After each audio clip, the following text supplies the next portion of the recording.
तो सुबह का प्रातःकाल अभी ब्रह्म मुहूर्त के टाइम पूजन के बाद फिर से आपसे चर्चा करने का मौका मिला। भगवान शिव के आशीर्वाद से, प्रभु के आशीर्वाद से आपसे वार्ता होती रहती है। प्रभु ही चाहते हैं कि हम लोग वार्ता करें। आज भगवान शिव की महिमा को लेकर हमेशा ये सोचता रहता हूँ कि भगवान शिव तो अपने भक्तों के लिए हमेशा तैयार रहते हैं। देखिए, कोई कितना ही पाप करता रहे लेकिन भगवान शिव उसे माफ कर देते हैं। भगवान शिव की यही तो महिमा है।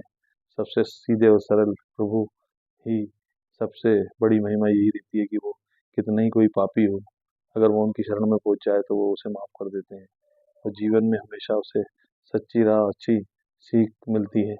भगवान शिव आपके करीब आते हैं, यही सबसे बड़ा आपके लिए सौभाग्य है। यही एक चीज दिखाई देती है कि जब भी आप भगवान शिव की शरण में जाते हैं तो सीधे और सरल हैं, अपने भक्तों को हमेशा माफ करते हैं और आगे के लिए कार्य करने के लिए हमेशा प्रेरित करते हैं। लेकिन हमेशा मेरा यही आपसे निवेदन है कि भगवान शिव का प्रातःकाल उठकर ब्रह्म मुहूर्त के टाइम पूजन कीजिए और शाम को भी अगर आपको टाइम मिले तो थोड़ा सा आप प्रभु को याद कीजिए।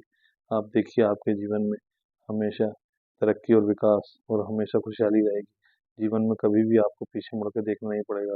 भगवान शिव का आशीर्वाद ही हमारे लिए एक सौभाग्य की बात है। शिव ही सब कुछ है। भगवान शिव के आशीर्वाद से ही हम इस जीवन में और इस संसार में आए हैं। भगवान शिव का आशीर्वाद ही हमारे लिए सबसे बड़ा प्रेरणा है। तो भगवान शिव के लिए हमेशा हम आपसे यही बोलते हैं कि प्रातःकाल उठकर ब्रह्म मुहूर्त के टाइम पूजन कीजिए और भगवान शिव, अगर आप कोई गलती भी करते हैं तो भगवान शिव उसे बड़ी जल्दी माफ कर देते हैं। वो सबसे भोले देवता हैं, उनके ही कारण हम इस दुनिया और संसार में आए हैं। तो हमारा आपसे यही निवेदन है कि प्रभु को याद कीजिए, सुबह प्रातःकाल ब्रह्म मुहूर्त के टाइम पूजन जरूर कीजिए, भगवान शिव का आशीर्वाद लीजिए। और प्रातःकाल दोस्तों, आज ब्रह्म मुहूर्त के पूजन के बाद आपसे चर्चा हुई। आज अभी के लिए इतना ही, शाम को फिर से मिलते हैं।